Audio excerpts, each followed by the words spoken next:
it. So with him being recast, Yeah. is the other cast members the same? I mean, was it always Eddie Murphy, Cameron Diaz, and John Yeah. Lithgow? Yeah. It was always Eddie Murphy. The scene where Shrek and Donkey are walking, and they're talking about ogres. Ogres are like onions. Yeah. What? He says, "No, not waffle." He says, "No, they have layers." That's like one of the oldest scenes. That was like written 6 years, I think, before the movie came out, and all the changes and all the fixes and revisions they went through. That scene stayed. It always stayed all the way through, which was nice. With Lord Farquhar, he was originally. I think they were looking at a few people. They were looking at William Shatner. They were looking at a few other actors and all about it, and they went up with I think John Lithgow did the voice. Yeah, John Lithgow. But what's funny is that I actually named Lord Farquhar. Yeah. Yeah, Farquhar, because his original in the first draft script, his name was Evil Lord Hamilton, and I was like, well, that's nice, but Hamilton's not funny. It's a nice name, but it's not funny. And I actually had a grad student in my class in college named Mark Farquhar. And I said, Farquhar's funny. Farquhar's a good name. and actually, Mark really loves it and everything. He's a professor now himself, and he answers his phone like, Evil Lord Farquhar. Quick question, ladies and gentlemen. What's the most precious resource in the world? It's your time. So why would you spend it on the news? The Donut is a news brand, and they think the news absolutely sucks. It's boring, dry, and negative. So negative. It's near impossible to read and not think humanity's doomed. That's where the Donut comes in. They turn this time-consuming, anxiety-ridden chore into a quick, guilty pleasure that ensures you'll never be the boring one in a conversation. Their goal is to make the news quick, engaging, and easy to understand. And did I mention, it's all 100% free. They set out to design a better, faster, more fun way to stay up to date on the world's happenings. One that makes you feel smarter, happier, and more hopeful about the future. It's fast, fun, and 100% free. Subscribe today at thedonut.co/cartoon. That's the donut, THEDONUT.co. Hey guys, it's your host Julian. This week I sit down with Disney and DreamWorks animator Tom Sito. We chat the very early days of Shrek and Chris Farley's involvement, and some great SNL stories are peppered in there as well. We talk about Mike Myers taking over for Shrek after Chris's untimely death and making the role of Shrek his own. And we talk Tom creating the donkey and dragon entanglement, and so much more. Thanks for listening, and enjoy the show. Ladies and gentlemen, welcome to the What's in My Head podcast. I'm your host, Julian, and today I'm joined by returning guest, Mr. Tom Sito. Tom, how are you, sir? Very good, thank you. And thanks, man. Thanks for doing this. And like I said, this is the second time we've thrown up an episode like this, and we let the fans choose, and the fans had an overwhelming turnout for the movie Shrek.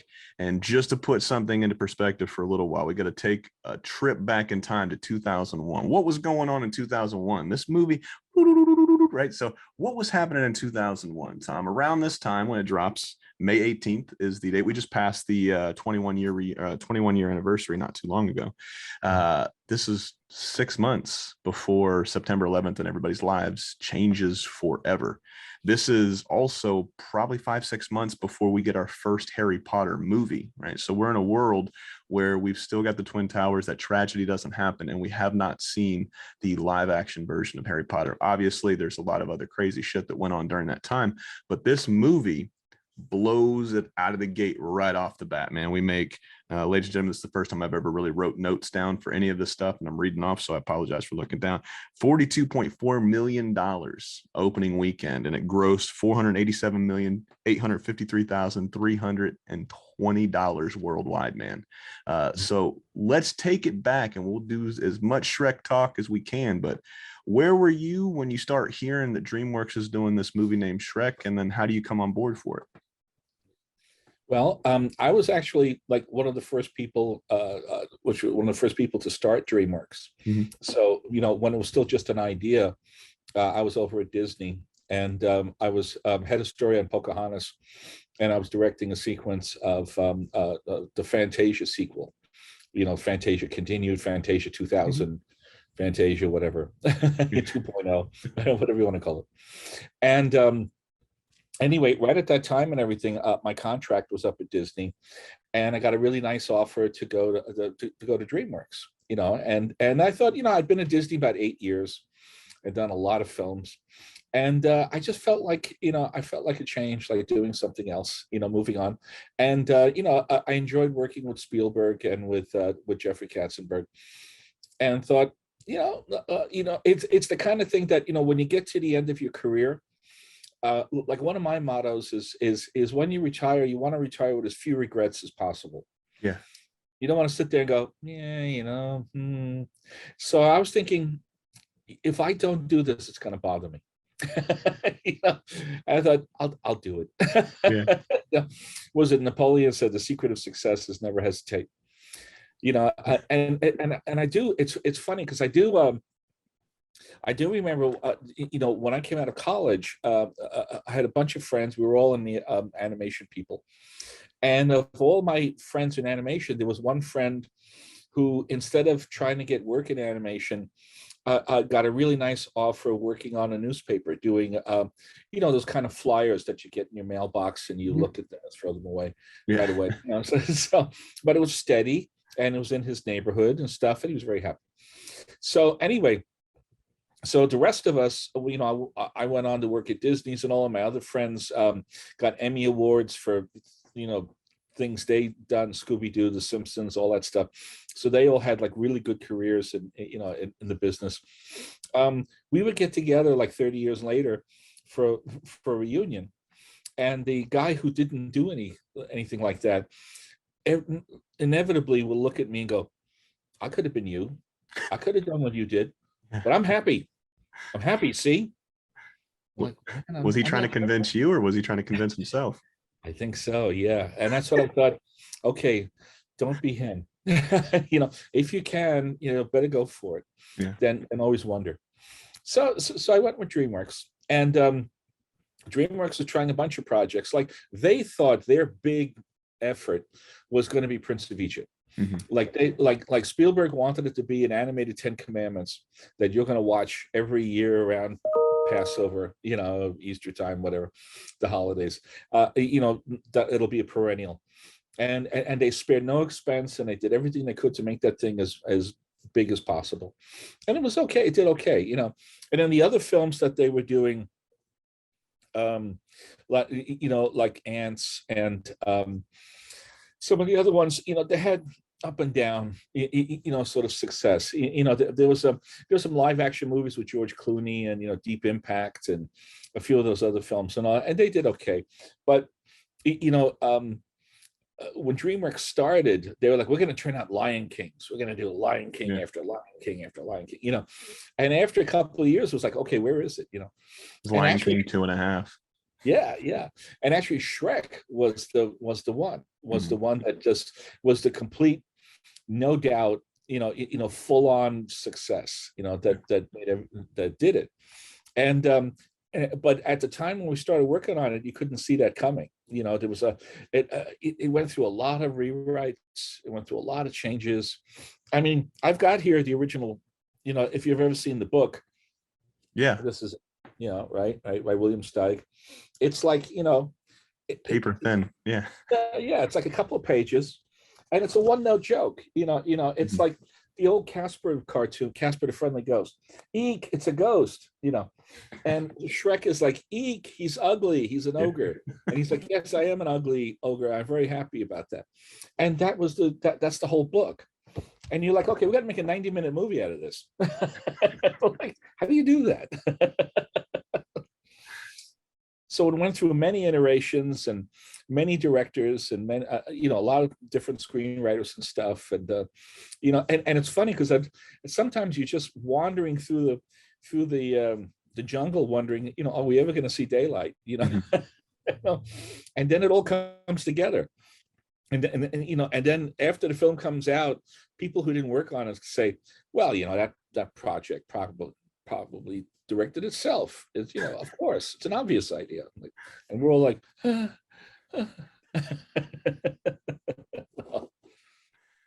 It's fantastic, man. So we've heard the genesis, and it's crazy to think that that thin of a book gets a 90-minute movie. Obviously, you guys are taking liberties, and you guys got to expand upon and build a universe and a world around it.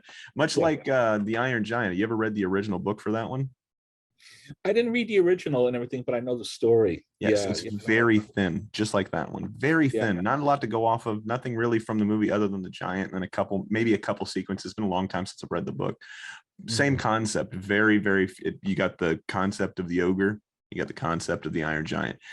Build the world around it, right? So I've heard.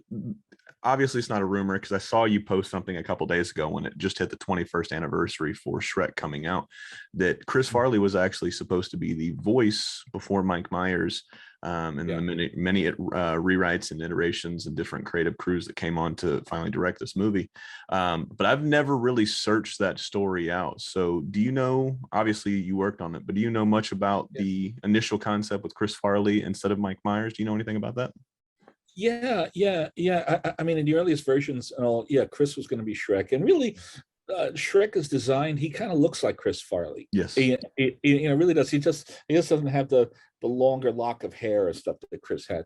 But I worked with Chris and was at a couple of recording sessions and all. Really nice guy. Really, if you remember the movie Tommy Boy. Yes, that one. That's Chris all the time. That's really him. He's not faking, and which is nice. Plus I feel really thin next to him. So it's a big guy. Guy. I'm a big guy. He's a big guy. Yeah, but anyway, very, very sweet, and he had some great stories. I mean, actually, it's interesting because this past weekend, when the Saturday Night Live season ended and a bunch of people have left the show and all, I remember Chris telling me, like he said, you can only do about 6 years on that show. And then you got to move on, just because at the time the schedule was exhausting. It was like 6-day work weeks. And then, climaxing in Saturday, which is like, you get out of the studio at 1 o'clock in the morning and you're buzzing and everything. And a lot of them used to go to a nightclub and party till dawn. Then you spend Sunday in an absolute coma, slowly coming back to life. And then Monday, you got to start it all over again. So it's really only one day off, So, I mean, since then, Lorne Michaels has put in like longer breaks and given his crew an opportunity to kind of like, make the schedule a little more reasonable. But it's interesting when I watch folks like Kenan Thompson and and some of the other, Cecily Strong, have been there for so many years, and it's like, wow, I mean, of course, the original crew, they were all on drugs, but that's, I mean, you didn't hear that from me, so I don't know them, so I'm pretty sure it's well documented. Since we're talking SNL for just a second, man, I know you said the last time you only listen to podcasts that you're in, but there's a really good podcast with Dana Carvey and David Spade called Fly on the Wall. Fly on the Wall, and it's pretty much just all SNL stuff, and they go over how in depth and how rigorous and how strenuous that schedule is. And they were talking, they wouldn't do anything until Tuesday. They wouldn't write anything until Tuesday. Monday, they meet the guest that's coming on to host. Tuesday, they do a legitimate all-nighter. They don't start writing until 7-8 o'clock at night. They go and lock themselves in a room, and they're on typewriters back in the day. So they're in typewriters typing this shit out until 3, 4, 5, 6 o'clock in the morning. They're sliding shit into people's desks or under people's doors and stuff like that. So hearing the schedule specifically just on the writing side alone, because David was a writer for a little while and so was Dana, but it was crazy hearing that. I didn't mean to cut you off, man, but no, not at all. But no, it's true. Yeah. It was a good book too. Done by a New York Times reporter called Backstage at Saturday Night Live. That he talked to a lot of the principals and a lot of the, Dan Aykroyd and all the big folks, Chevy Chase and everything. So it's very interesting because it is a cultural phenomenon, that it's been around for so long. But yeah, Chris was part of that group, and Chris was very funny too, because I remember Chris could take material that I didn't think was that funny and make you laugh anyway. Because he brought that Tommy Boy intensity, like there was one scene and I use this as an example in my class about how you interpret soundtrack and how you work with actors. And there was this one scene, a proposed scene in an early version, where Shrek is at a peasant's fair, and these peasants are having this open air fair, and Shrek shows up, and they go, "Oh, Shrek is here. He's disgusting. He's going to ruin the whole party. I wish he'd go away." So they're doing all these things to drop hints that he should go away. They're trying to push him, away from the fair.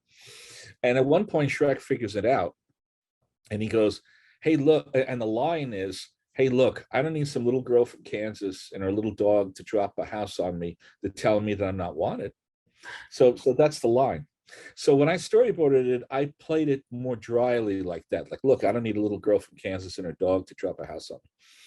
Anyway, Chris gets the line and goes to the microphone and goes, "Well, I don't need a little girl from Kansas and her little dog to drop a friggin' house on me to tell me I'm not wanted."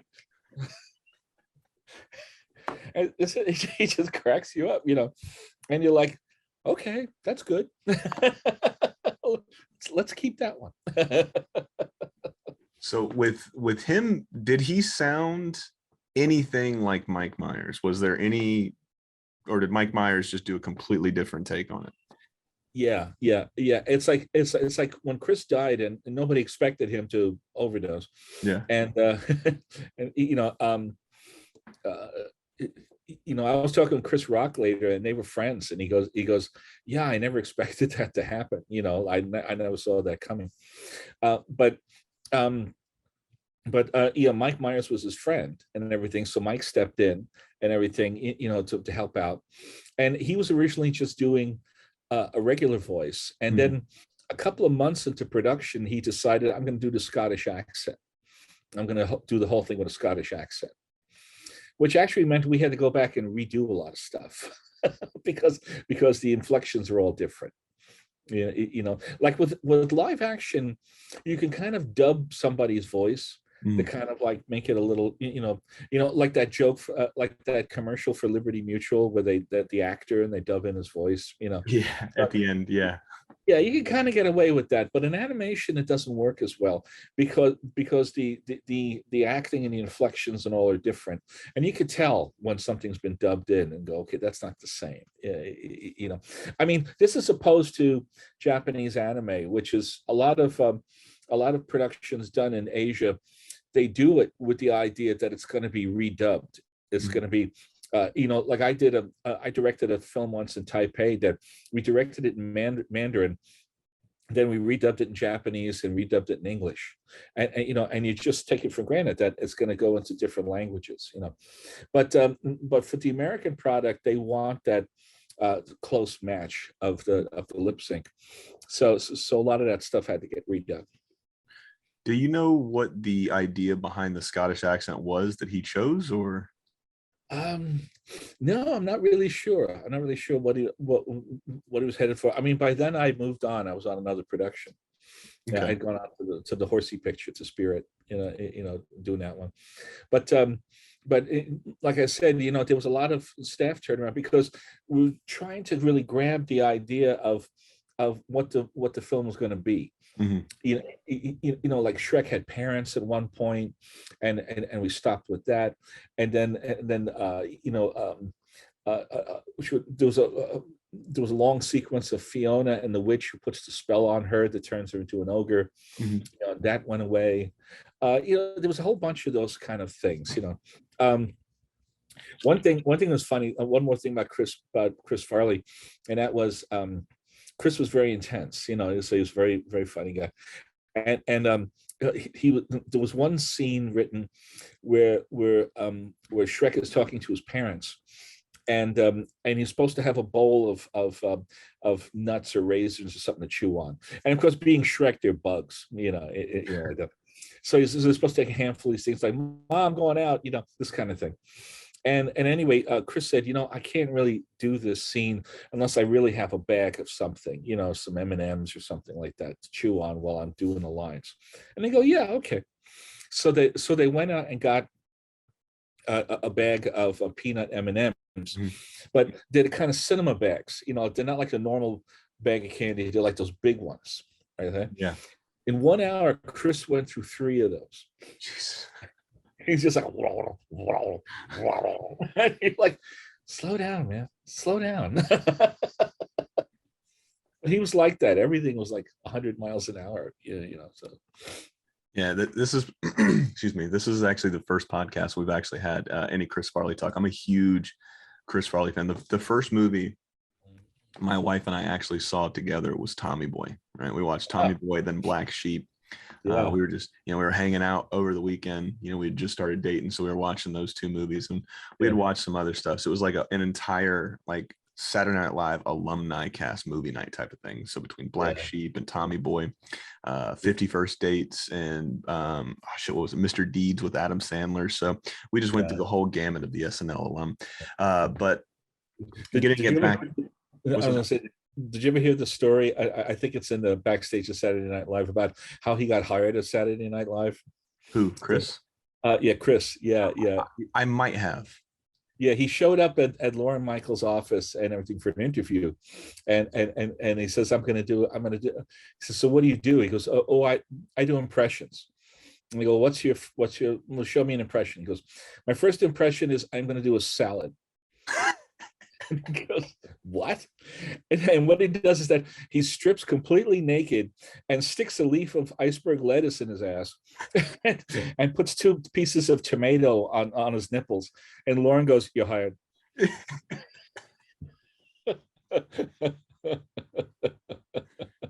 Man can see talent. What can we say, Tom?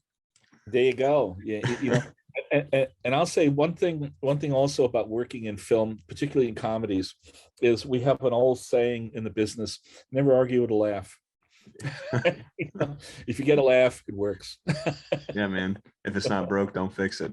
That's it. So with him being recast, is the other cast members the same? I mean, was it always Eddie Murphy, Cameron Diaz, and John Lithgow? Yeah. It was always Eddie Murphy.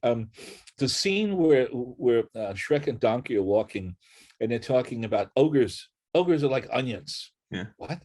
He says, no, not waffle. He says, no, they have layers. That's like one of the oldest scenes. That was like written 6 years, I think, before the movie came out, and all the changes and all the fixes and revisions they went through. That scene stayed. It always stayed all the way through, which was nice. With Lord Farquhar, he was originally, I think they were looking at a few people. They were looking at William Shatner. They were looking at a few other actors and all about it, and they went up with I think John Lithgow did the voice. Yeah, John Lithgow. But what's funny is that I actually named Lord Farquhar. Yeah. Yeah, Farquhar, because his original in the first draft script, his name was Evil Lord Hamilton. And I was like, well, that's nice, but Hamilton's not funny. Yeah. It's a nice name, but it's not funny. And I actually had a grad student in my class in college named Mark Farquhar. And I said, Farquhar is funny. Farquhar is a good name. and actually, Mark really loves it and everything. He's a professor now himself, and he answers his phone like, Evil Lord Farquhar. so he totally digs it, but that's the thing is, in a lot of movies, sometimes somebody will say something or throw something out and you'll go, that's good, yeah, let's use that. Okay. And I mean, it's a good director that can recognize that and say, that's a good addition. So what year did you start with this? With Shrek, because I know you said it was in 6 years worth of production. Was that 95? I think it was like around 1996. 96 is okay. Yeah. I think it was about a year, 96 through 97, maybe 98. With that being, go ahead. No, I'm sorry. Yeah, I'm pretty sure. Like it was about a year and a half, I think, on it. So now, with how this movie is shot, obviously you guys aren't doing traditional animation anymore. You're taking obviously around this time Pixar's starting, DreamWorks is starting, and we're starting to see that the new style of animation. you coming up in the classic and being classically trained as far as cell animation, and you got movies like Who Framed Roger Rabbit, Little Mermaid, Beauty and the Beast, Pocahontas, all of these movies that brought back traditional animation in the Renaissance for Disney. What was it like transitioning from that original style, the old school style, to the new style? Well, yeah, it was still very much in transition at that point. The whole thing about Disney and DreamWorks, having a rivalry because of Eisner and Katzenberg, originally. When Disney had the relationship with Pixar, which DreamWorks was looking around for, like, we got to get a 3D unit, and they started to put one together, but it wasn't as easy as just going, oh, let's just go out and hire a bunch of 3D people, because it's new technology still so new.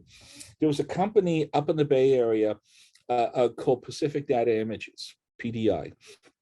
And PDI was like a sister company to Pixar for a long time. They were using a lot of the artists, went back and forth between the two, and they had a nice relationship, competitive stuff. Pacific Data Images did a lot of stuff on the second Terminator movie, and did a lot of visual effects work. They did a film called Locomotion, which kind of worked on the idea of morphing and all. But DreamWorks actually acquired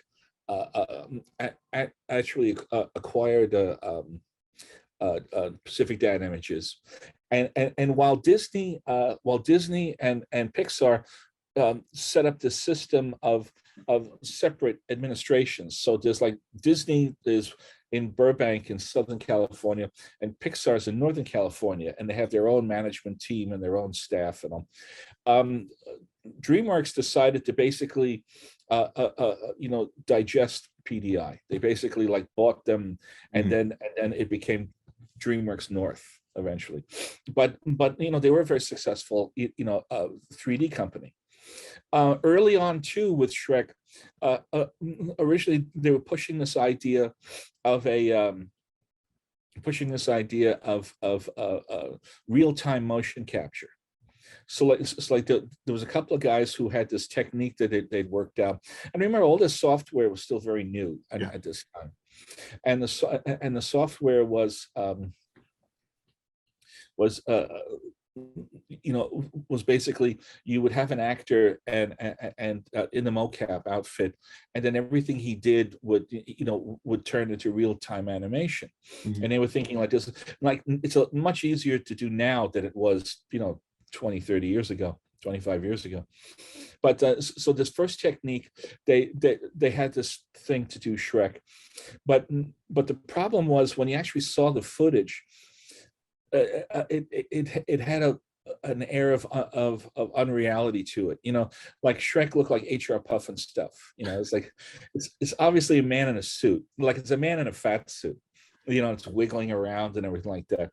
And then just as a balance, they put somebody next to it that had that they did normal keyframe animation to do, and the keyframe stuff looks so much better than the real-time mocap. So they were like, okay, so we're gonna throw that technique out.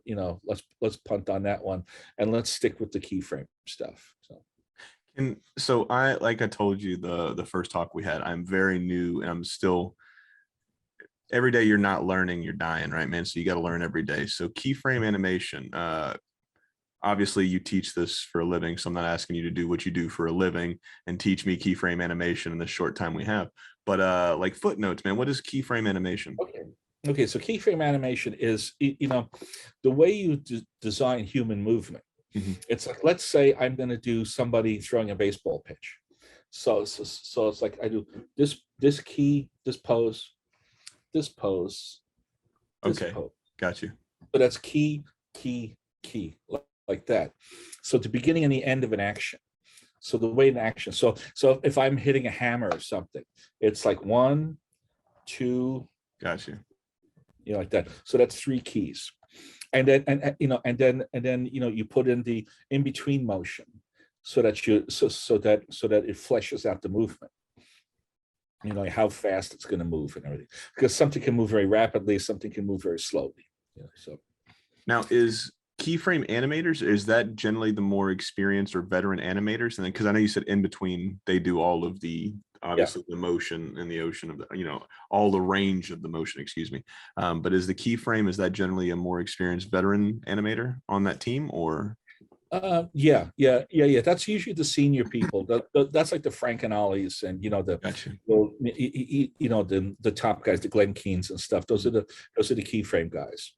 And then you have assistants, and you have people to clean up your stuff, to make sure that the character always has the same 3 buttons and always has the hair goes to one side or whatever. And then you have in-betweeners who put in all the in-between drawings and stuff.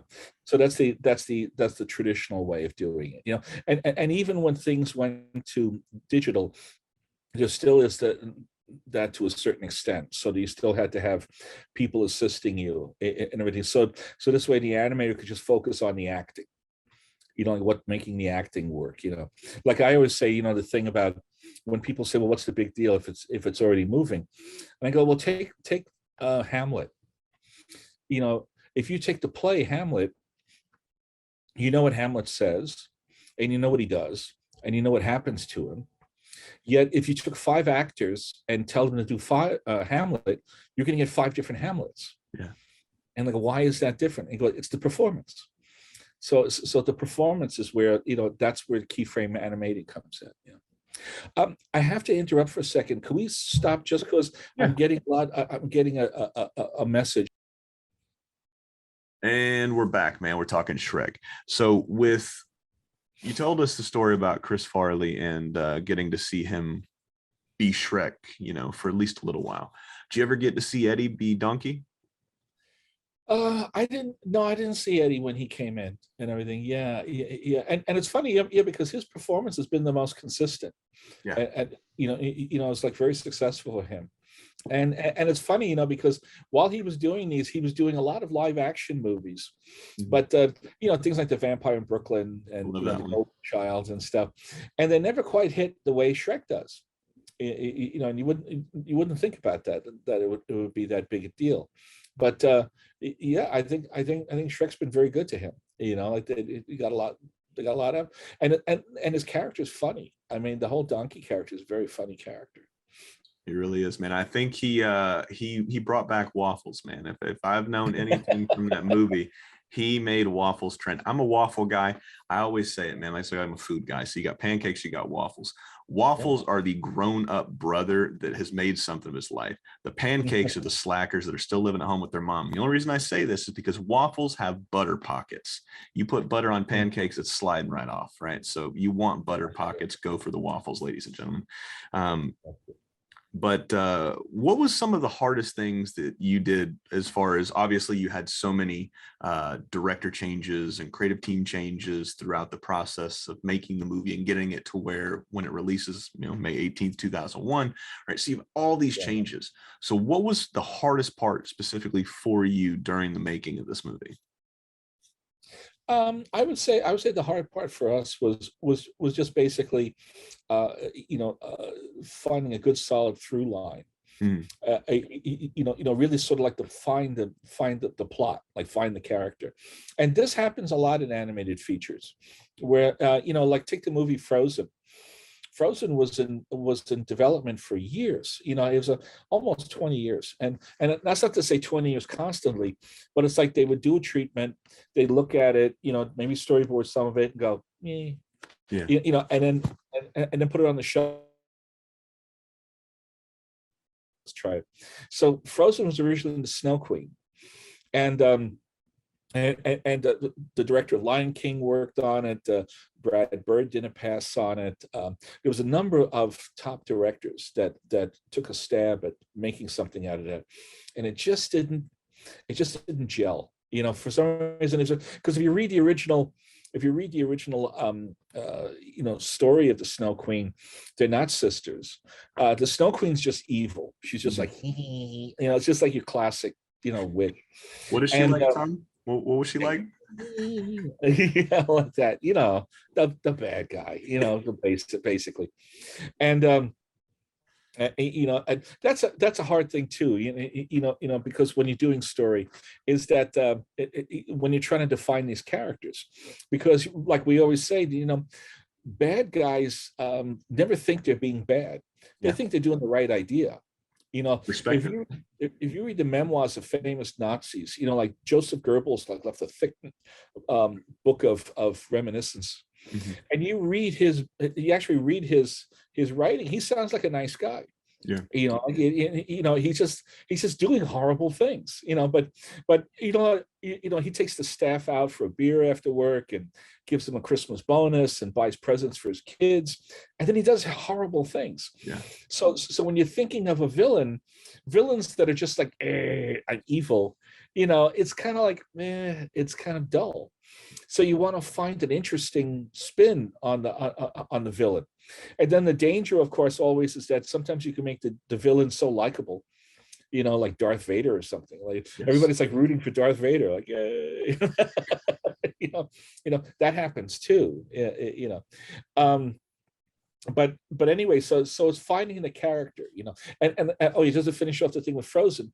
It's like once they came up with the idea that Elsa and Anna are sisters, that's when they went, oh, okay, now we got something.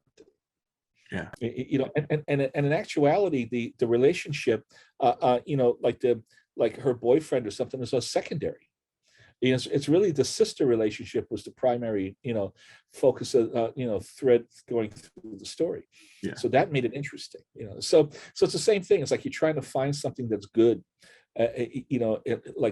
How evil is the villain and how whatever, and also and it took about a year and a half to start to get into this idea of making fun of fairy tales, where like originally they were trying to do like a straight superhero, a straight hero story, like a Game of Thrones type thing with an ogre and stuff like that.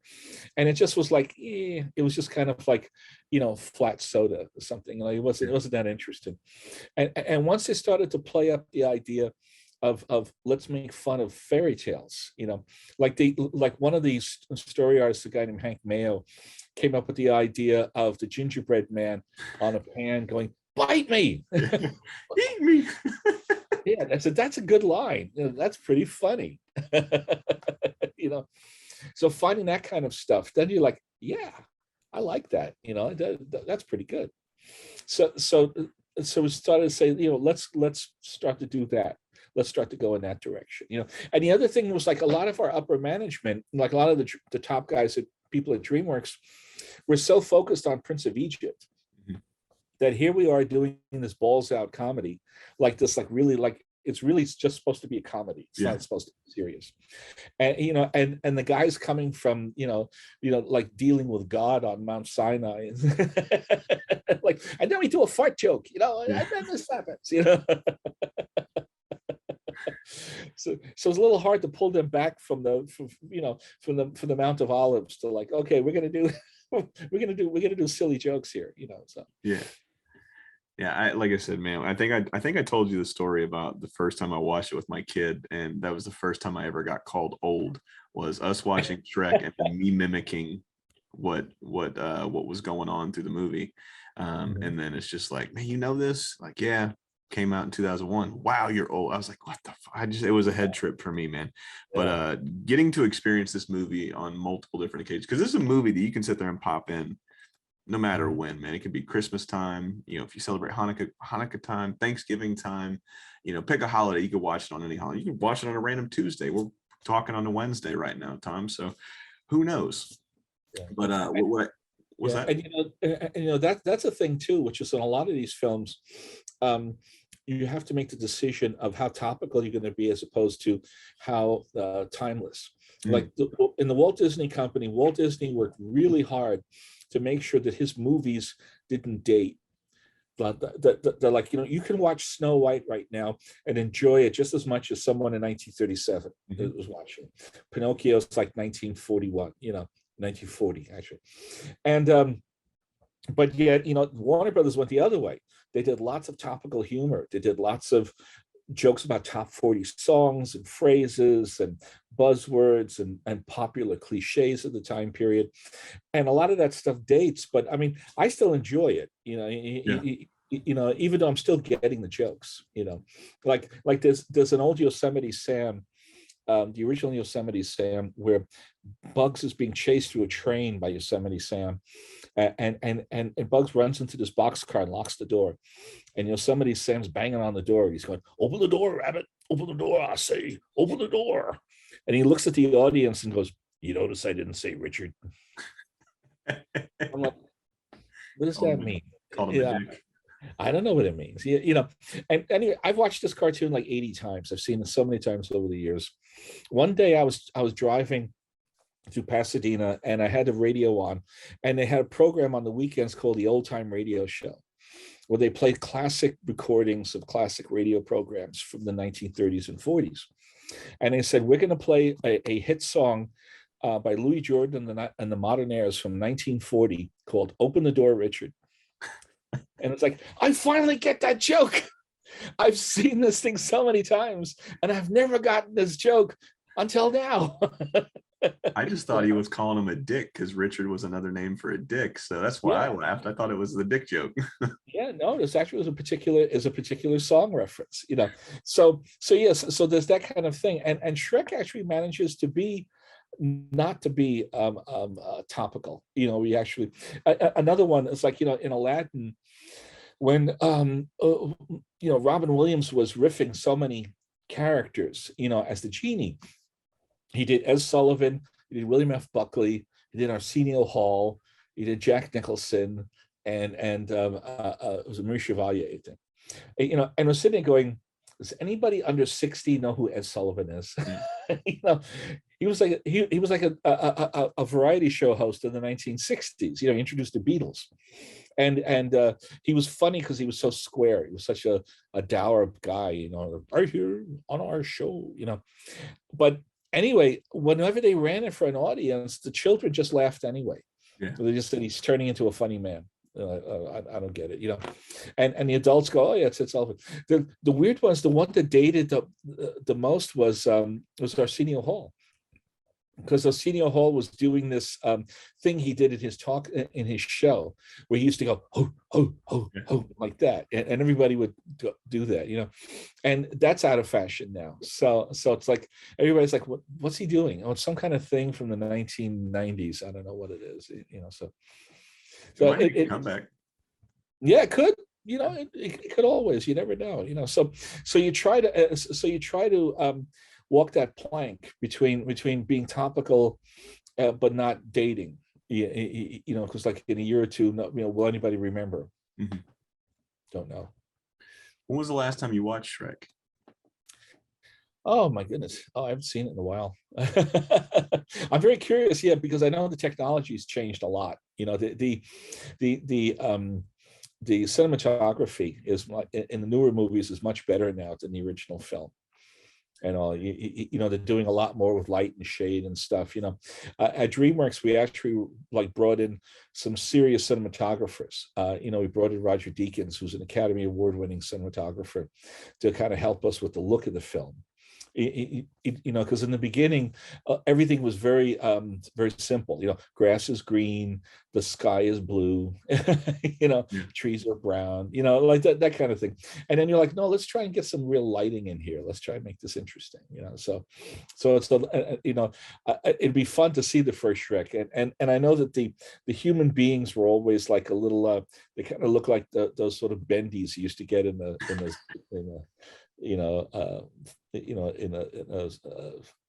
Target or something, simple characters. They're a lot better now than they were back then.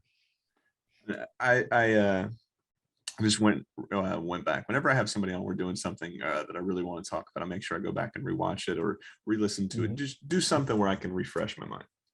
Mm-hmm. And going back there, looking at that movie, probably hadn't seen it in maybe 2 years or so, but I'm watching it. And then it's funny that I start picking out stuff that I didn't see prior. I'm like, oh shit, I didn't get that reference when they were making fun of that. Like, I started looking in the backgrounds now, and I don't know what it is. I've had this talk like 4 or 5 times. I bring up backgrounds so much as of late, but I'm looking in the backgrounds to see, like, did somebody sneak something in? Did somebody hide something? Did somebody pass something off? Like, what is somebody sneaking in the background, or what are they doing in the background? Because your eyes aren't really drawn to the background most of the time. It's supposed to be to that one character, that group of characters that are on there. They're driving the story. I just happened to keep looking in the background and then seeing all of the food puns that they were doing for like Taco Bell, Burger King, all that different stuff that they're putting in there, and they're putting their little fairy tale spin on it. Like I said, this movie holds up 21 years. Yeah, 21 years after the release, man. It's a fun movie. Anybody can watch it, from kids to adults to, you know, anybody, right? Looking back now, obviously you said you haven't seen it in a little while, but you got a favorite part in this movie? Yeah. Actually, I designed. I'm the person who created the relationship between the donkey and the dragon. Really? That they fall in love. Yeah. Where'd you get that idea from? But believe it or not, it's funny, you know, because the original sequence was designed like the battle in the castle when the dragon and Shrek and Donkey are chasing each other around the castle. That was designed by a fellow named David Lowery, and David is one of the best storyboard artists in the business. He originally did the kitchen sequence of Jurassic Park when the raptors. Really? Chasing the kids in the kitchen. Yeah, he's one of Spielberg's senior guys, and right now he's working on The Mandalorian. He's like one of the top guys on The Mandalorian. So it just draws like a son of a bitch. You know, I'm really, a really nice guy. And but anyway, so Dave had done this whole thing, and in the original script, the dragon corners the donkey, and is going to kill him. And you know, the donkey can't get away, and Shrek pulls on his tail, and he run and they turn around, they fight someone. And I said, well, wait a minute, we've got Eddie Murphy, you know, and Beverly Hills Cop had just come out, which was like one of his like big hits and stuff. And I said, you know, the whole classic thing with Eddie Murphy's personality is if you corner him, he tries to talk his way out of it. Yes. So he should try to talk his way out of it. And there was a movie that had come out a year or two ago by an Italian German filmmaker named Lina Wertmuller called Seven Beauties. And Lina Wertmuller does these very dark comedies. You know, they're funny in a macabre way, you know, and a lot of it is about Italian male sexuality and things like that. And you know, macho-ness and stuff. But she had this actor named Giancarlo Giannini, and he plays this character named Snaporazzo. and it's Snaporazzo has these adventures, and it's in like 1930s Italy. And anyway, this is to make a long story longer. There's a scene where where Snaporazzo gets drafted into the army for World War II, and he deserts.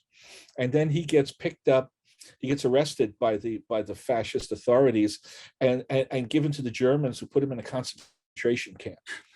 So it's concentration camp jokes.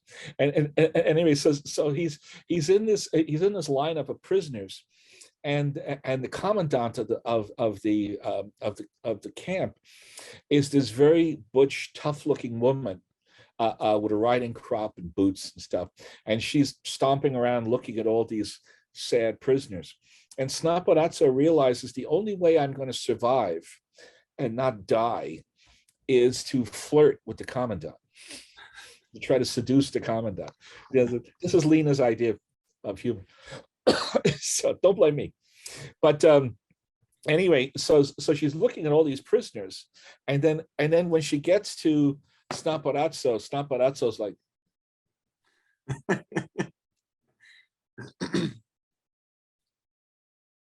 you know, like he's flirting, he's making eye contact stuff.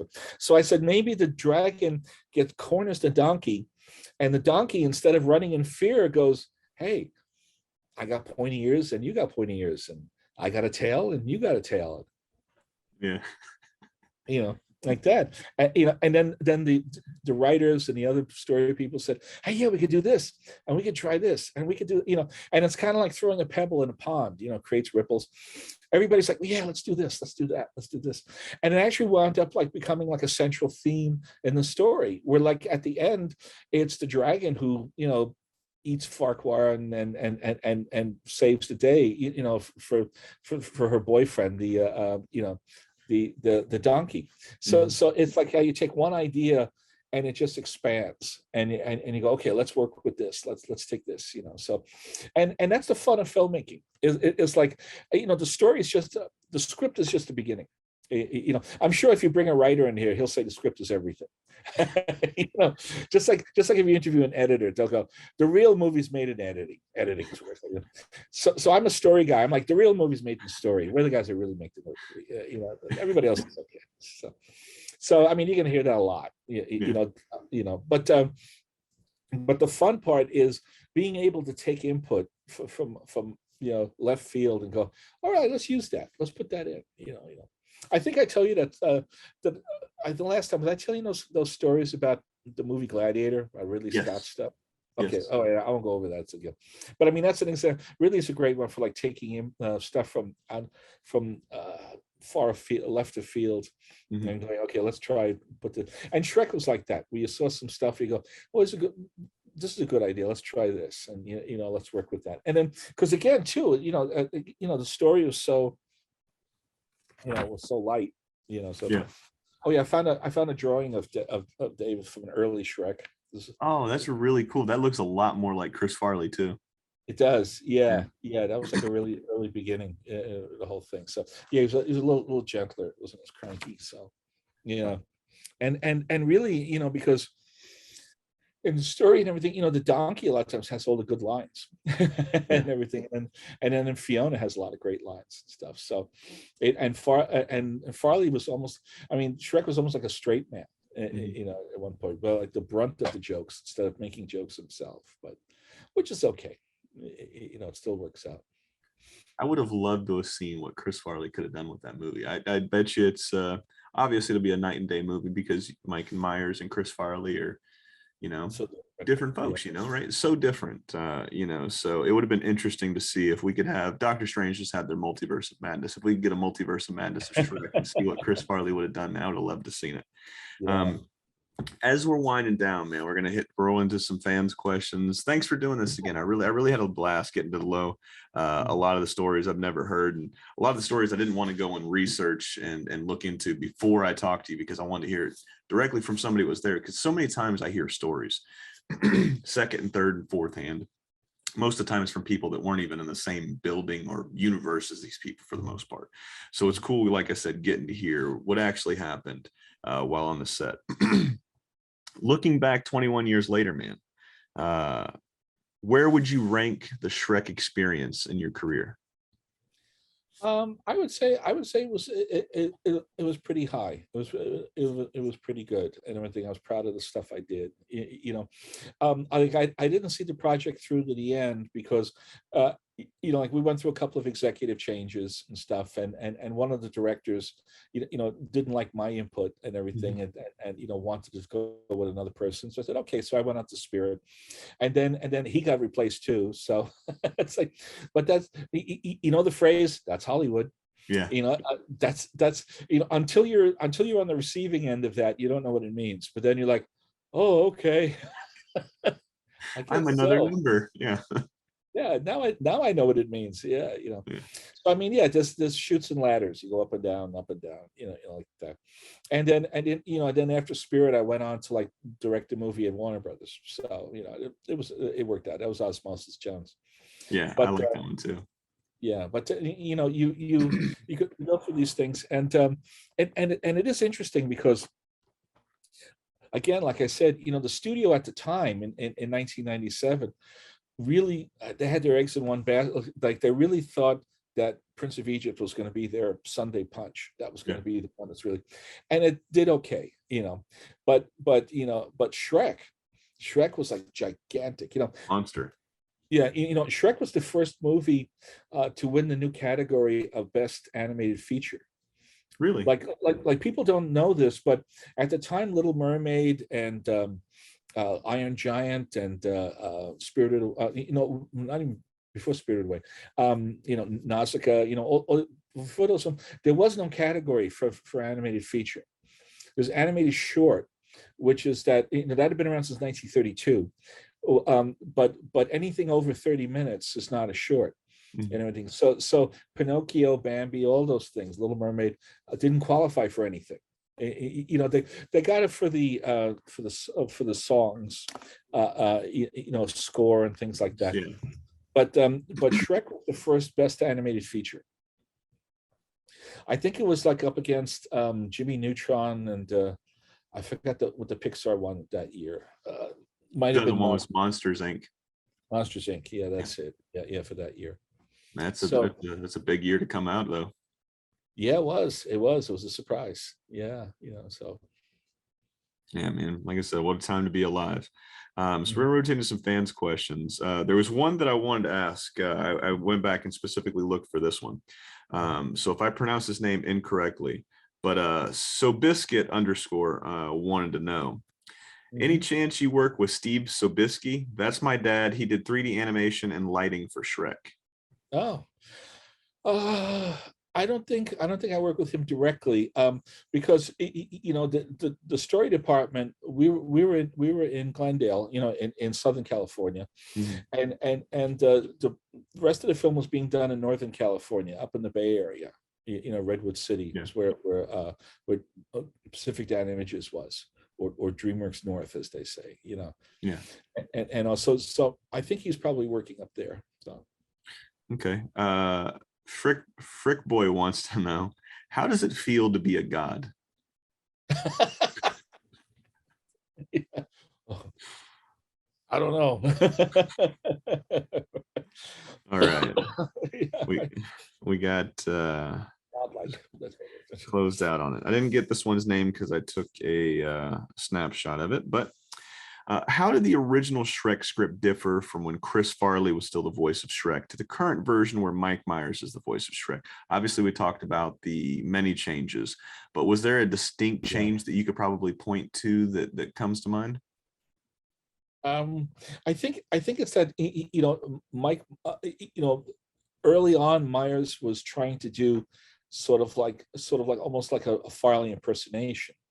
And Farley was famous for losing his temper over stuff. Always go like no, ogres are like onions. They're like onions. And that's like his delivery. It's funny.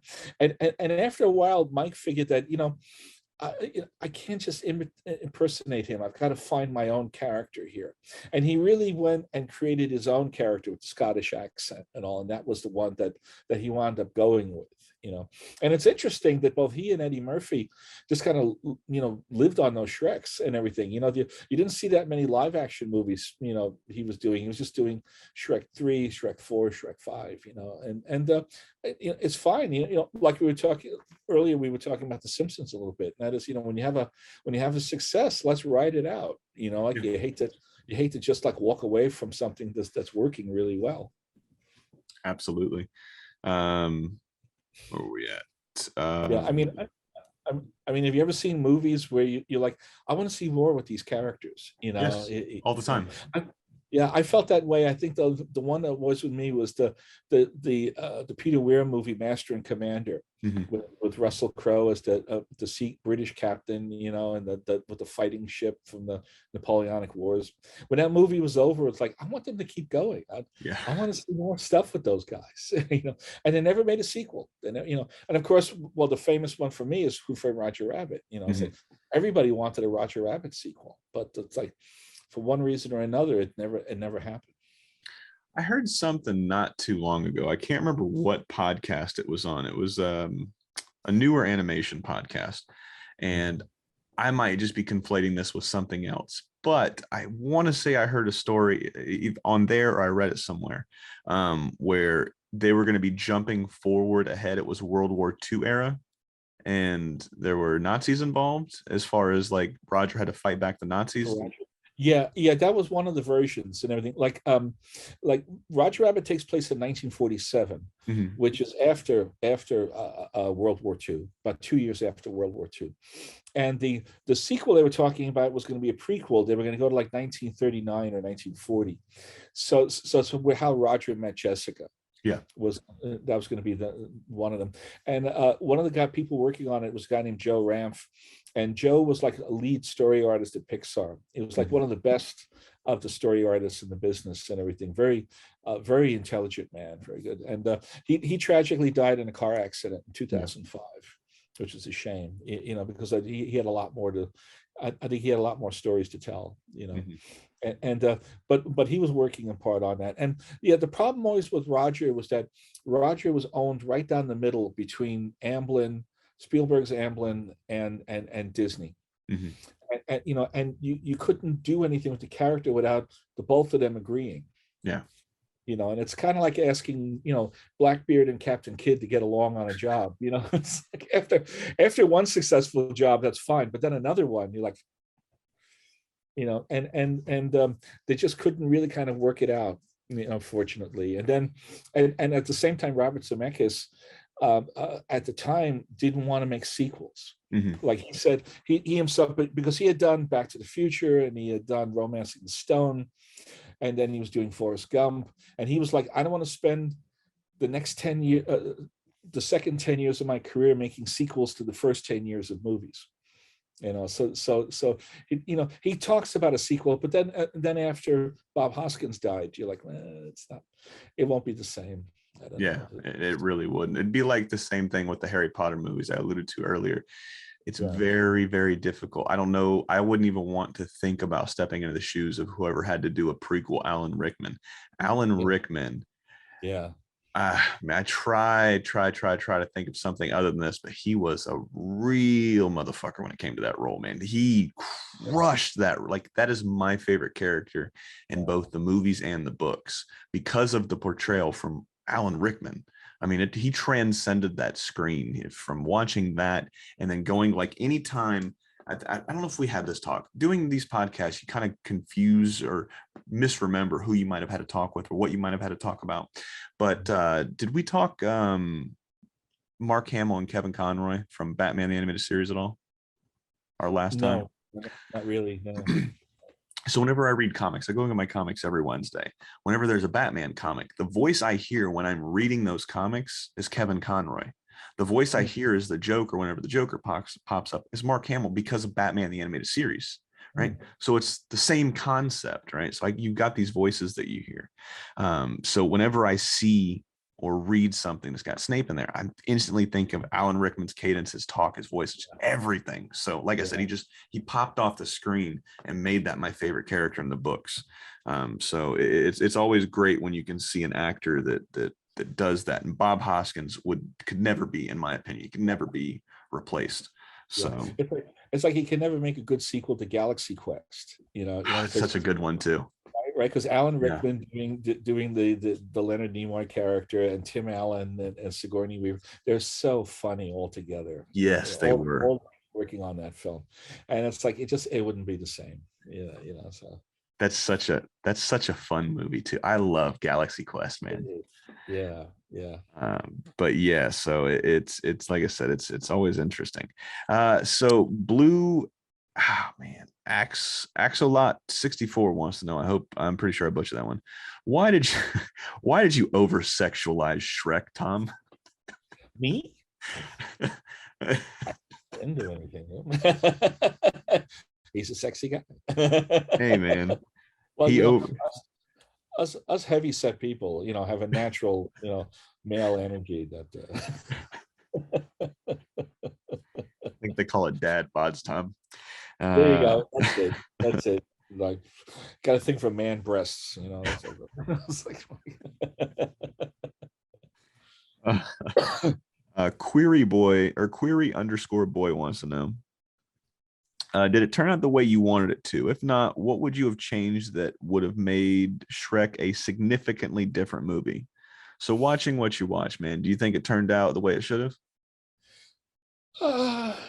Yeah, I think Yeah. so. I think so. You know, like whenever you do one of these kind of films, you have to decide how much is accurate and how much is farce, and even when you're making fun of stuff, you know, like somebody like Terry Gilliam, you know, in his movies, like if you look at his you know things like you know Life of Brian and Holy Grail, Monty Python, and Monty Python Jabberwocky, you know, Gilliam actually is really into history, Mhm. and his historical scenes actually look a lot more realistic than a lot of serious movies, you know. Yeah.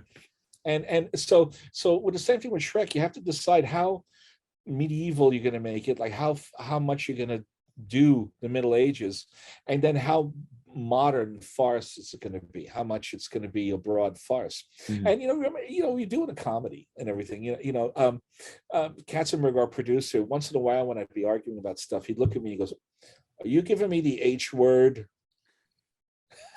Like, I don't want to hear that, you know. Like, don't bother me with accuracy, you know. So, and you know, I can respect that, you know, because it is like people aren't coming to the theater for a history lesson, you know, and they want to be entertained, they want to have fun, you know. A thing like Game of Thrones, which was not a comedy, you know, had a lot of historical elements in it Mhm. that, you know, as a historian, I could see the War of the Roses, and I could see a number of things, you know, the ancient Byzantines had a secret weapon called Greek fire, which kind of looks like that green Mhm. flame that they were throwing around, you know, that, so there's historical precedent for a lot of things that's in there, but you still enjoy the show. It's a good program.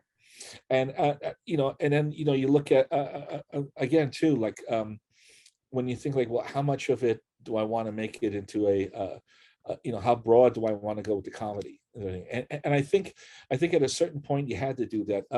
One thing our producer used to say he used to say the love affair between Shrek and Fiona is like the Christmas tree, and the lights and the jokes are the lights and the balls and things like that. So the thing is that once we get the tree standing and we get the love relationship working, then you can put all the funny stuff on it, all the Yeah. crazy things and all, you know. And then because he says, I know you guys, once I let you guys start to put gags in, you're going to go to town, you're going to fill it up with gags. So, but I gotta get, and, you know, actually that kind of worked through Little Mermaid and through Aladdin. You know, Mhm. he was always focused on the love story, like make the love story work, and then we'll put all the jokes in, you know, all Yeah. the crazy things. And that seems to work because it is that you do, you know, if when it's just like mindless chaos from beginning to end, you know, it's not as satisfying as when you do have a good story. You do want to know that the, you know, the lovers are going to get together at the end and they're going to be happy or whatever, you know, and then you can put all the shtick, you know, all around it. So. I didn't ask you this question the last one, but if you could go back and work on any of the Disney movies that you worked on, would Mhm. Little Mermaid be the one you go back to and work on it again? uh Or mm, was there another one that you liked a little bit more? I liked Roger Rabbit and Yeah. everything. I think Roger was a fun character, and he was so much fun to do stuff with, and it was so much fun to work in classic characters. You know, Mhm. put in older characters like Goofy and Bugs Bunny and, you know, things like that. You know, and you know, as an artist doing you know, drawing the characters, when you work with a sophisticated design that's been worked out by master artists, it's kind of like you're a car park attendant and you get a Porsche. You know, you just like, it just handles well. You know, you know, this just feels good. You know, and a good design is like that when you're working with it. Like, yeah. Did you ever work with Sandro Cluzo? Yeah, I know Sandro. So I had him on a couple weeks ago, and he was talking about Joe Mosier, the character designer for Emperor's New Groove, Yeah. and he was saying he would take him the drawings, right? And he would say, "Hey, can you go over my drawings?" And he was like, "No, it's really good. It's really good." And he was like, "No, go over them, go over them." He was like, I would force him to go over my drawings and just see where I could get better. And he said the same thing you said. He was like, when you're working with somebody that's got characters dialed in, he was like, it's like slipping into a perfectly fit glove, right? I'm paraphrasing at this point, but he was like, everything is there. And he was like, when it's done right, it's your job makes it so much easier because everything's flushed out, everything is perfect. He was like, it was just really cool having him go over that. So it's really cool to hear in 2 weeks time that there's another person that's saying the same thing, you know, about other projects that they've worked on. So there's a real specific discipline to being an animation artist that's a little different from being other types of cartoonist or illustrator. And that is when you're a cartoonist or illustrator on your own, you're kind of encouraged to develop a personal style and to find a personal, you know, take on things, you know. And with animation, it's like it's a group effort. Like there's no lone wolves in animation, you know. There's always like a team of people, and it could be anywhere from like 5 to 500 people who are all drawing like it's supposed to be drawn by one hand. You know, so there's a certain professional discipline that goes into, I'm going to do this style, you know. And after a while, it's almost like learning a language. You know, you're saying, I'm going to learn Warner Brothers, you know, like, or I'm going to learn, you know, Simpsons, or I'm going to learn Disney, you know, and being able to fit into that language. And this is what I learned from Richard Williams, the British director, was that it's fun to take on a style and do it. You know, so that the audience will recognize, like, oh, that's obviously Tex Avery type stuff, you know. So, and it's a creative challenge, as you know, as well. Like I said, man, it's cool to see. It's cool to see you guys get nerdy about something that you're so like with me when I cook for a living. We've had this talk before because we talked your cookbook the last time you were on. But when I get to go over and I get to see my chef working, it's just like you're sitting there and you're mesmerized, right? You're like, wow, he's doing it. He's fucking cooking. And that's like all you can think of. And you can't articulate it anymore. He's cooking really good right now. And you're just like, oh shit, you just see somebody that's slipped into it, that's had that 10,000 hours of practice, that's been in those wars, that's been in those things where they're trying to dig themselves out, whether it's timelines for you guys or ticket times for us, right?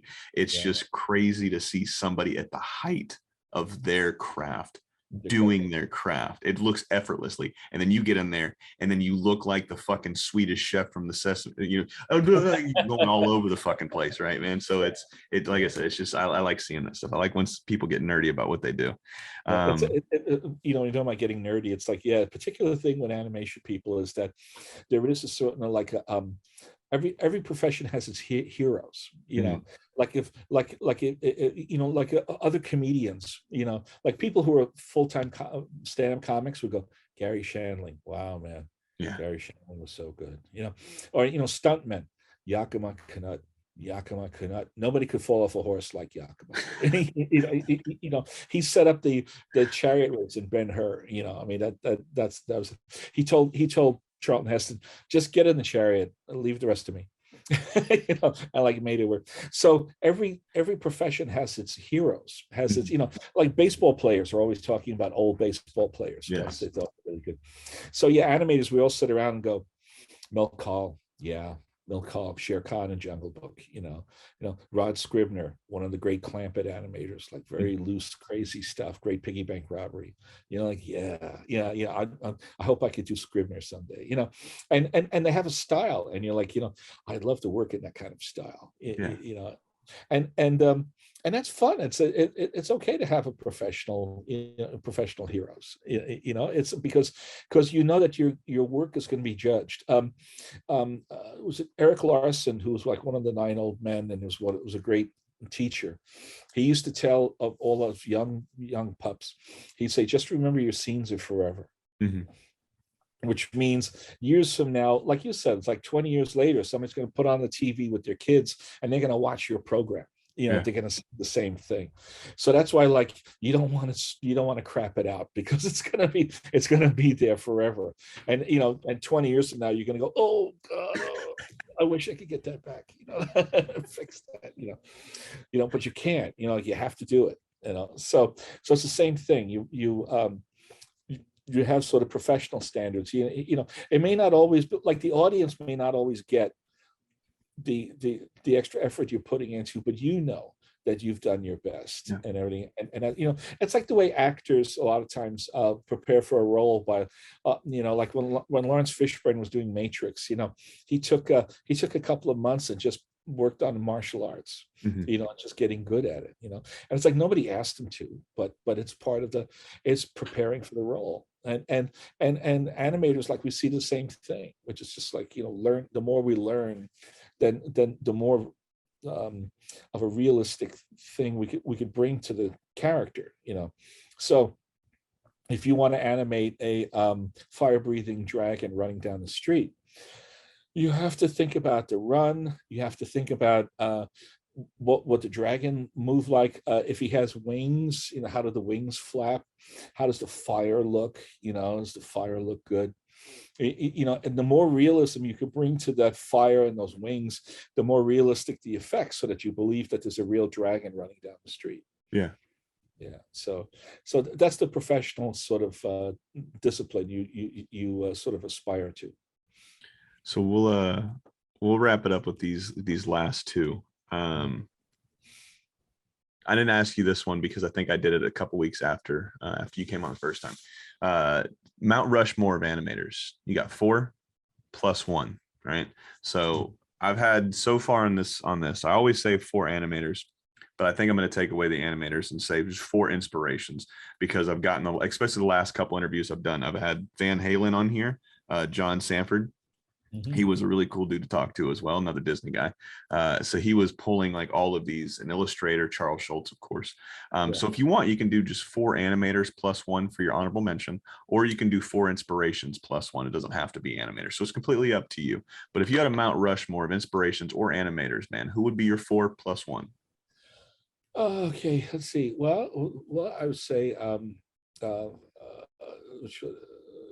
Teitler. Did Devil on Bald Mountain. Rod Scribner, who was a great Clampett animator, is very, very funny. Well, Richard Williams was my mentor and everything. I love Glenn Keane's work. Glenn was great, And then for the 50, I would say Charles Schultz too. It's interesting, because when I was first learning to cartoon, it was an old Disney guy who first told me. He said, if you want to understand drawing emotions and stuff, go look at Schultz. And I go, Schultz?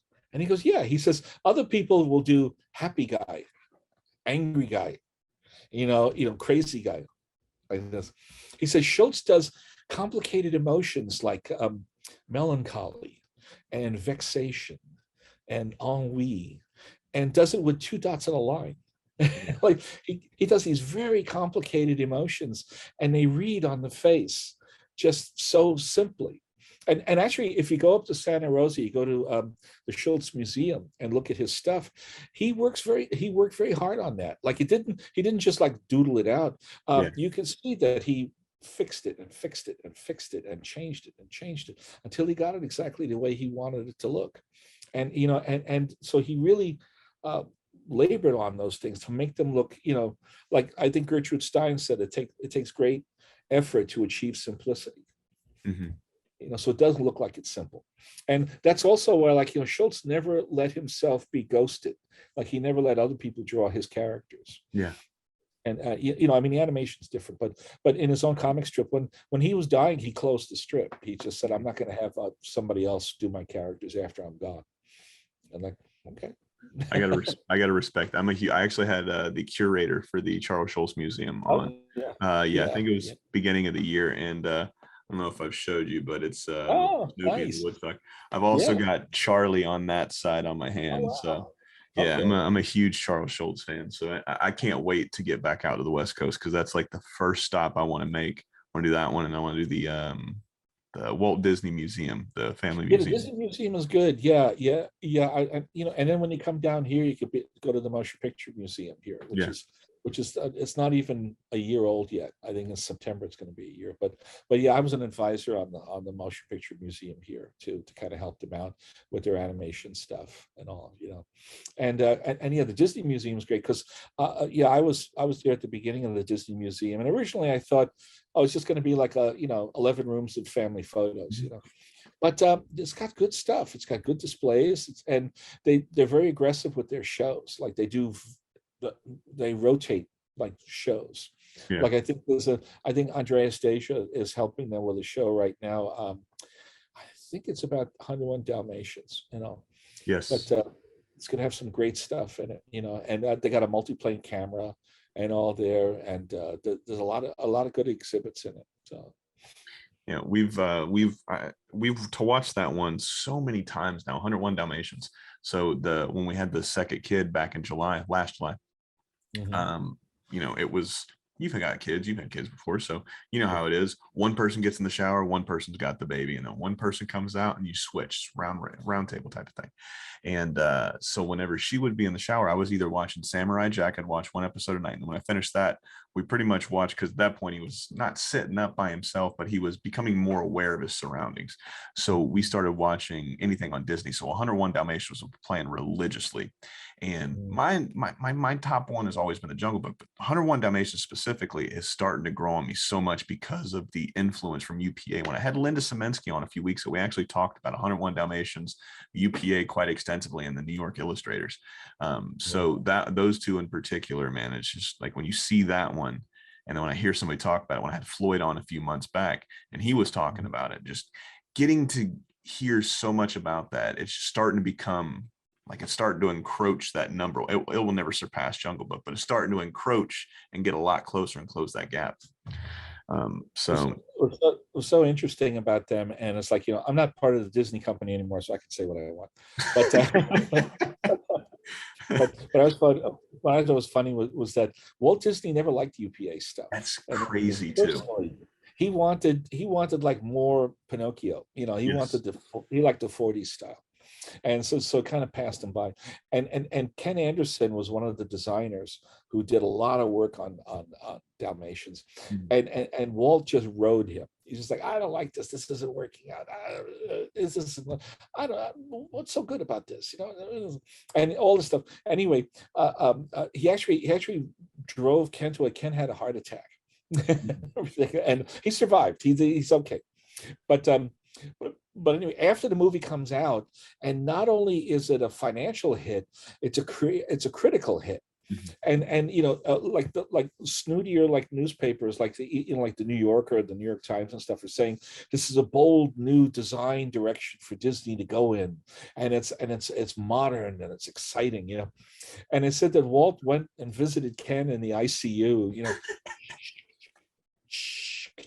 he goes, Ken, maybe you're right.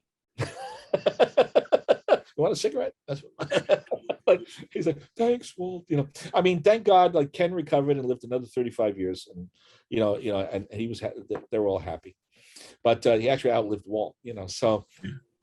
But again, there's always that kind of creative thing, differences about what my taste to your taste or whatever. So. Yeah, it's such a beautiful movie. Like I said, it's grown on me so much. I mean, like I said, we probably watched it at least once a week for the last 10 months, and I'm not getting tired of it. So there's something there. And this is the last question, Tom. Yeah. You're an author, you're an animation historian as well as a historian as well. So what we like to do is the Mount Rushmore is the one I always bring in. I also do book recommendations. So I know we talked some books last time you were here, especially your cookbook. Which is quite delightful, ladies and gentlemen. Make sure you click on the links below, or you follow Tom on social media, and you can get all of his books. That one right there. So this one was actually inspired by you. When we talked about your books, I had to throw this in there. So ever since your episode, I've been asking anybody that's on, is there two books as far as animation goes you think every fan of animation or anybody that's working in the industry should have on their shelves? Or me? Yeah. See. Well, let's see this. I mean, there's so many good books, anything I've written, first of all, and I think no, there's a couple of good ones. I always liked. There's a book by a fellow named Jack Kinney, Mhm. and it was Walt Disney and Other Assorted Characters, and it's out of print right now, but I think you can get it on Amazon. Okay. And Kinney was a story artist director who did a lot of was a top guy at Disney. So I think he did a lot of the sport goofies. He did Hockey Homicide Yes. and things like that. And but he was like one of the first people to have the courage to show Walt Disney in a less than flattering, like his cranky face. You Mhm. know, like he would come in a bad mood with a cigarette, and he'd be tapping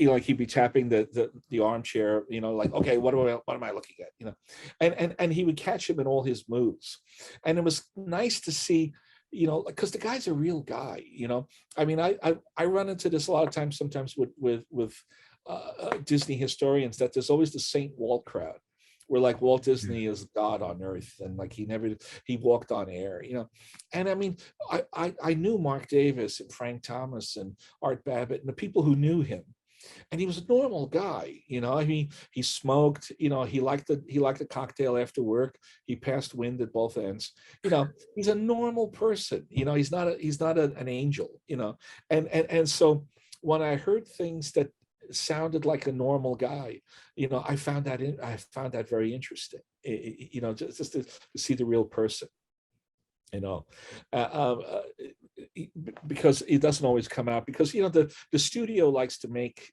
heroes and legends, and Yeah. they're perfect. Like, I mean, actually, it's like, I remember when Floyd was a consultant on Saving Mr. Banks, Mhm. the movie where Tom Hanks plays Walt Disney. Yeah.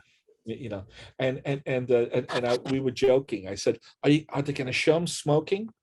He was a chain smoker. I mean, Yeah. he never saw it on camera. That's because he was very specific, that you would never see him with a cigarette in his face.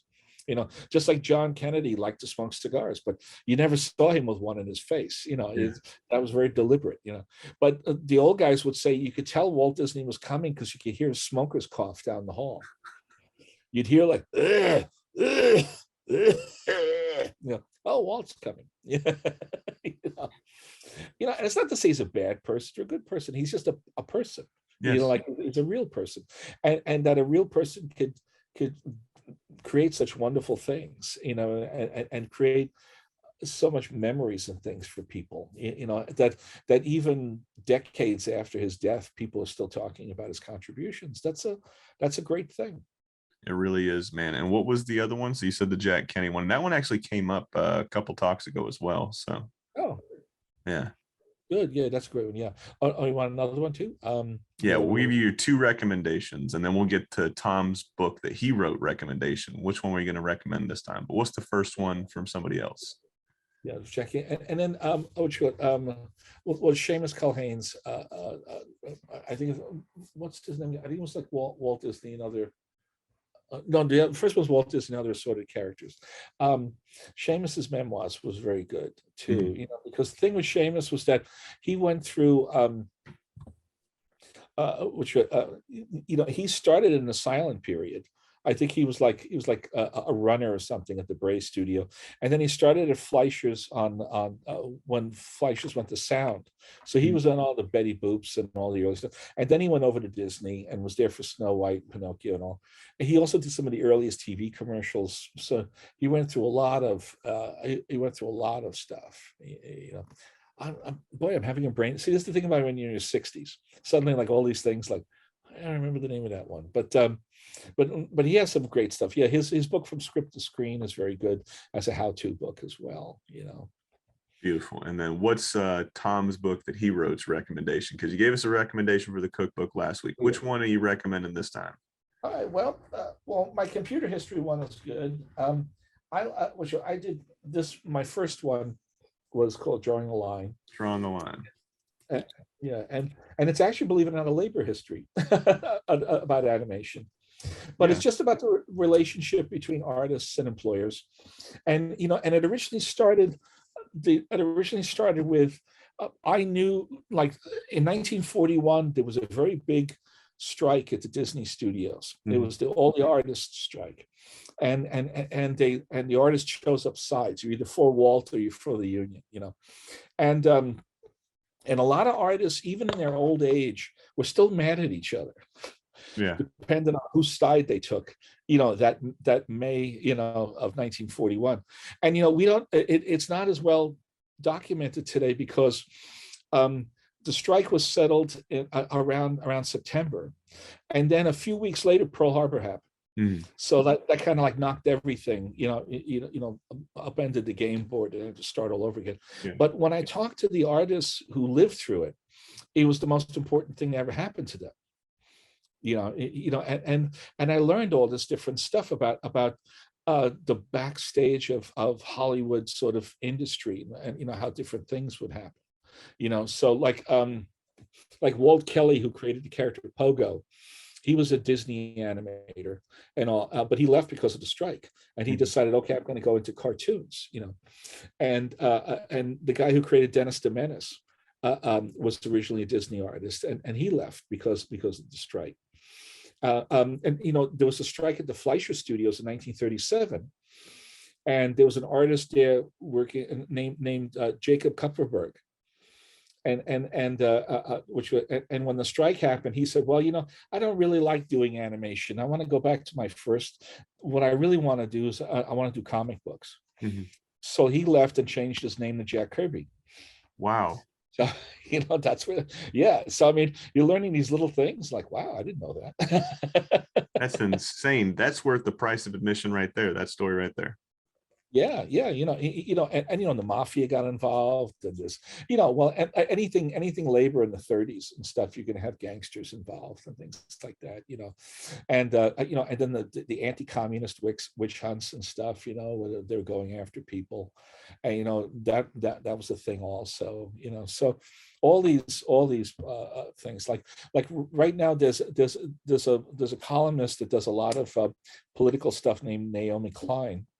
And her uncles was Izzy Klein and Phil Klein, who were Disney animators who were very involved in the strike and got blacklisted during the McCarthy period and stuff. So she has this lineage of political artists going back. But it's very interesting to read all this. When I first turned in the manuscript, the publisher actually called me and said, "Did all this really happen?" Yeah, it did.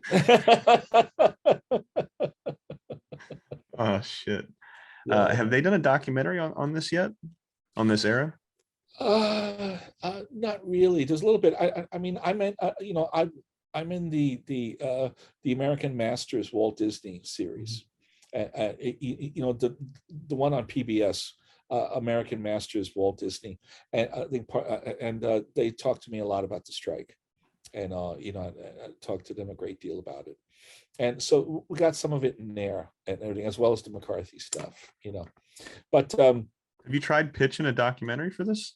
Yeah, not myself. I'm just like, other people could do it. Nah, man, it's got to come from you. You wrote the book, bro. You got the manuscript right there. That'd be a really cool documentary. Yeah. I mean, the problem is, it always breaks down to who has the rights to things, and properties, and a lot of times the studios don't like to talk about bad things that happen, with their studio. It's like they only want to talk about good things, and and that's okay, because I'm, like, I didn't say Walt Disney's a bad person. Mhm. I'm just saying, he was doing what he thought was right, Yeah. and the strikers were doing what they thought was right, and it just didn't, and they didn't mix together. So, but I mean, like Art Babbitt, one of the strike leaders, he created Goofy.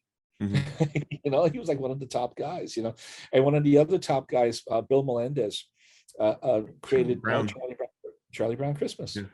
Yeah. Yeah, and did we talk about Bill? I'm not sure if we did. So Bill Melendez? No, I don't think we talked about him, but like I said, I'm a big Peanuts fan. We might have mentioned him like through our many talks that weren't recorded and stuff like that. So we might have talked about it then. But what were you going to say about Bill Melendez? Well, the great thing about Bill was that Bill's funny because his his father was an officer in the Mexican army and sent him to Los Angeles to go to college in the 30s, and he decided to stay. And Bill's real name is like Jose Guatemoc. Like he has like 5, 6, 7 names, the whole thing. And it's funny because at one point he was an animator at Warner Brothers on Looney Tunes. Like after the strike, he went to Warner Brothers, and the studio sent out a memo saying they circulated a memo saying no more nicknames. You have to put your formal name in credits. So Chuck Jones became Charles M. Jones, and Frizz Frayling became Isidore Frayling. And Bill, just to be a wise guy, would use 2 more of his names. So whenever you look at the credits and you see GW, G Melendez, J Melendez, JC Melendez, GWC Melendez, it's like it's all him. It's just Bill. He's just being a wise guy just to do it. So I noticed that because I'm rereading Chuck-a-Muck, because there's certain things that I remember from talking about last year, 2 years ago, whenever I read it, but I was misremembering, and I kept hearing other people say stuff about specific points that Chuck talked about in Chuck-a-Muck. So I'm going back and highlighting the stuff, and then finding out that some of the shit I listened to both on YouTube and both on other podcasts, they were talking out of their ass, at least coming from the guy that was there, his side of the story, right? So but I was wondering why, because on some of the cards you'll see, because they got the pictures in the book, they were saying Charles M. Jones. I was like, man, did he just want to be official, or why didn't he go from Chuck? So it started out as Chuck, and then after the strike it went back to Charles M. Jones. Yeah. It's just the studio just being a wise, being a hard ass about stuff. Did they ever go back to letting them put in Chuck Jones, Frizz Frayling, and all that? Yeah. Oh, okay. Yeah, I mean, it probably changed with the regime of producers. Whoever was running things, and also that stuff like that happens all the time. It depends on what particular potentate you have over you for a while. So, and they move on, and we keep drawing cartoons. So beautiful, man. The wheels keep on moving. Yeah, one of the stories Chuck loves to tell, because everybody used to make jokes about Jack Warner, Warner Brothers and everything. It's just, there's something about him everybody loved to make fun of. Oscar Levant was the one who said, one day an empty taxi pulled up and Jack Warner got out. So that's the kind of level. But Chuck loved to tell the story about from the time that he started working for Leon Schlesinger kept his company separate from the main Warner Brothers studio, like it was Leon Schlesinger Productions, and Leon basically helped the Warner Brothers get their funding for The Jazz Singer, which made them like a giant hit. And the Warners were like, "What do you want in return?" And he says, "I want exclusive for shorts." So the short, division was Leon Schlesinger, and Schlesinger kept the Warner execs away from his company and everything. So which is good, because that's one of the reasons why Warner Brothers' style of humor could be so individual, was that nobody was telling them what to do. Like Chuck said, we were just doing what we thought was funny, like that. And anyway, when Leon retired in 1943, and Eddie Seltzer took over, Chuck said it's the first time he actually met the Warner Brothers, because he had never actually walked in the room and met the real Warner Brothers.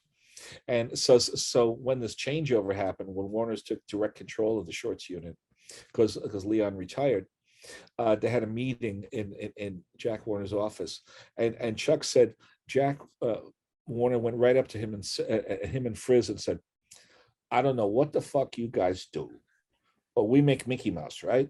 Mickey Mouse, right?" And Chuck was like stunned, and Frizz went, "Yes, we do. Thank you very much." And then they walked out of the room, and Chuck was like, "What?" And Frizz is going, "He's happy. We're happy." So what? In the book, I think Chuck refers to him as Herr Warner, so HERR for the German terminology there. It was so. I'll probably have to cut it out, but I wanted to ask you a question right after we wrap up. But where can people go on? This one's been real fun, man. Like I said, Shrek was such a fun movie as a kid. It's even more fun now because I'm getting all the humor that went right over my head at such a little age, man. So like I said, I appreciate the hell out of this movie, and I appreciate being able to watch it with my kid. But where can the folks go and find you if they want to buy the book you just held up, or the cookbook, or any other book that you've written, man? Where can they go to find it? I'm on Amazon. I have my own page on Amazon. You can do that. And that has all my books on there. So beautiful, and all those links will be in there in the description of this video too. Yeah, and I'm actually working on a new one now and everything. So I'm working on one about animation in the 1990s, and just saying the Renaissance, or like when everything kind of changed. And, do you got a release date yet? Not yet. I was supposed to turn it in on Monday. But I said, well, I need a little more time.